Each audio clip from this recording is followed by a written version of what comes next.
in Jacksonville.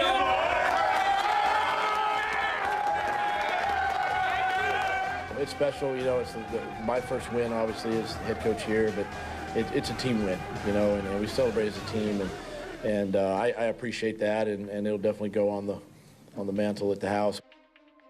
Welcome into Teal, the show. It's Victory Monday. The Jaguars got their first win of the year and the first win of the Doug Peterson era. As you just saw, Doug Peterson got the game ball from the team after they got that big 24-0 win over the Colts. The Colts have historically struggled here in Jacksonville, and you know what? It's good to see those struggles continue. Right now, the Jaguars are officially in first place in the AFC South. It's been a while since we've been able to say that.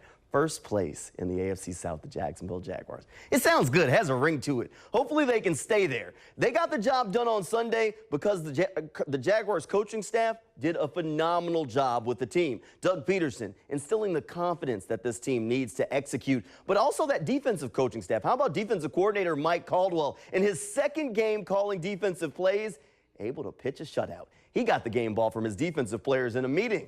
That's a big first win. We talked about it in the meeting. We gave him a game ball. We was like, shutout first win, that's big time. So shout out to Coach. He did a really good job. How do you react when y'all gave him the game ball? He's just smiling, trying to be humble. But we know that it's a big accomplishment for our first time in DC.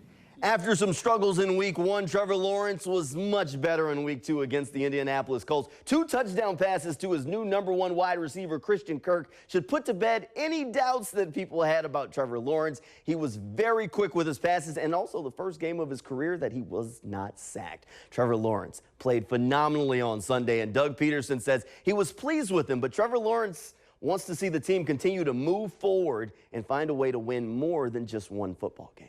When you lose a game, you're ready to get back and let's go get the next one. When you win a game, just keep this momentum. And I think that's a big thing in this league is you have to forget the game, but you also use that momentum, let it carry you throughout the season, build some confidence, and I think it has with this crew. And we have a lot of confidence already, but now to put that together and go dominate a game and put it on, and show it on the field, I think that's huge for us. So just carry that into this week.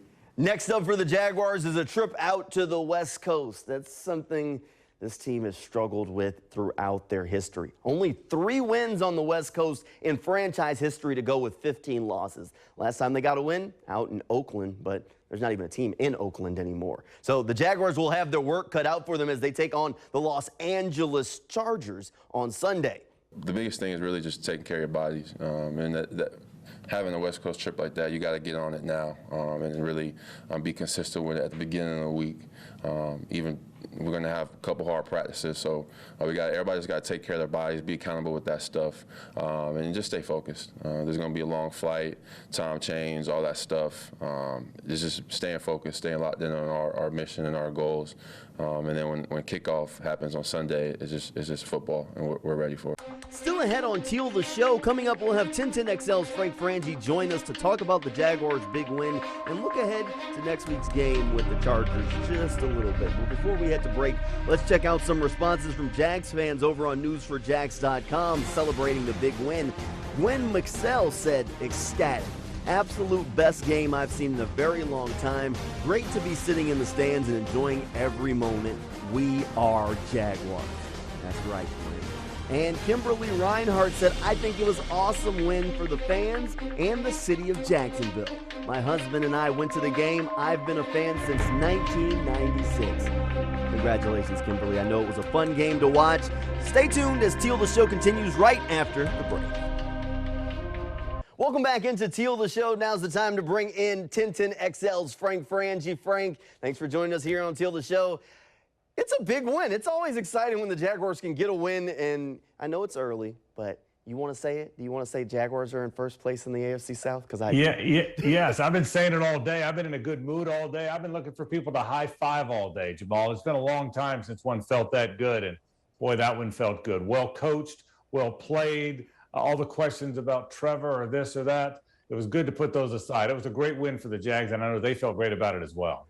Victory Mondays are nice. Hopefully there can be more of these around Jacksonville. I'm sure Doug Peterson would like to make sure that that happens. You brought up the questions around Trevor. We talked about these last week on Teal the Show, and they started popping up after that week 1 struggles. Week 2, different ball game. Trevor Lawrence plays pretty clean, 2 touchdown passes, only 5 incompletions throughout the entire game. Pretty good day for a second-year quarterback.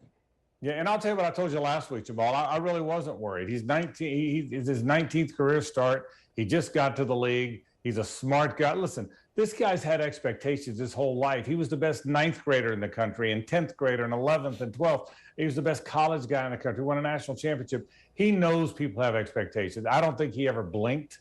I thought he was going to play well as the season went on. I don't know that I expected this good of a game this soon, but he played very well. It was a great game plan. Everything worked, and I think Trevor deserves to feel good about this one. They all played well, but it starts with a quarterback, and I thought he had a terrific game. Yeah, Trevor definitely got some help around the offense in this one, though. The offensive line did him some pretty good favors there. This is the first game of Trevor's career that he wasn't sacked. Can't believe that we're at that point, and this is the first one, but you know what? The offensive line definitely showed up and gave him some time, and he was able to get the ball out pretty quickly.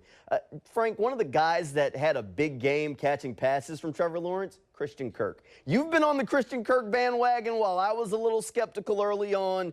Just going ahead and say you told us so, because Christian Kirk looks like he's worth every dollar right now.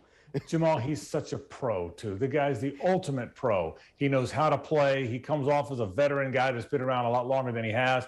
And I can already see the connection between Trevor and Christian. You can find that. And here's the other thing. We've talked about this. Back in the day, you had to be a big or super fast outside receiver to be a star. Not anymore. Slot guys are all the rage now. Cooper Kupp's a slot guy. So many guys that you find in that slot, and that's what this guy is.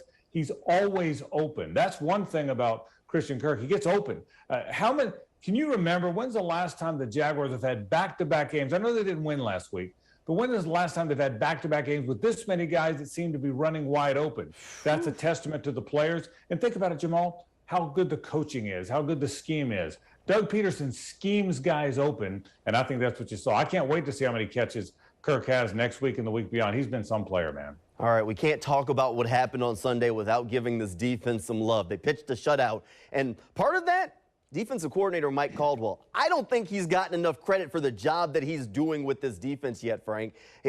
Second game as a defensive coordinator to pitch a shutout, that's impressive. You better believe it is. It's the second time. And I thought he had some good stuff, Jamal. A lot of stunts up front that I thought confused that very good Colts line. I thought he had a great plan. I thought he mixed coverages. Mike Caldwell deserves that game ball. You better believe he does. So he's done a great job. But you know what else stood out? They were more physical at the line of scrimmage than the Colts were. Remember now, Ryan Kelly, the Colts center, Quentin Nelson, the right guard. They're two of the best. That center and that guard are two of the best linemen in football, two of the best offensive linemen in football. And I thought the Jags were tougher than them. Roy Robertson Harris was tougher up front than I thought Quentin Nelson. I thought Foley Fatukasi kind of pushed Brian Kelly around. Ryan Kelly. I didn't expect that. I thought more than anything else, the Jags would not be as physical at the point of impact as the Colts when the Colts had the ball. I thought great work from the Jaguar defensive front. That, I thought, was the key to the defense. Yeah, that Jaguars defensive front has shown up through the first 2 weeks of the season. If they keep showing up, Jaguars defense will be really good because, you know, old ball coaches always say it, Frank. You win games in the trenches. And we hear it all the time, but this is it finally showing up for this Jaguars roster. All right, the Jaguars defense got some contributions from some young players, Frank. Trayvon Walker, Devin Lloyd, only in their second games as pros. I talked to Lloyd after the game, after he got that interception. He said, you know, he just wasn't overthinking it this week. He felt a lot more comfortable out there. Can you see that from these young guys? I mean, a jump from week 1 to week 2, maybe even another jump from week 2 to week 3? Jamal, I think that part's going to go back and forth, to be honest. Young players are not as ready one week, then super ready the next week. Then somebody has tape on them, so they plan something different. I think young players can be a little more erratic. That doesn't mean it's always going to be the same step.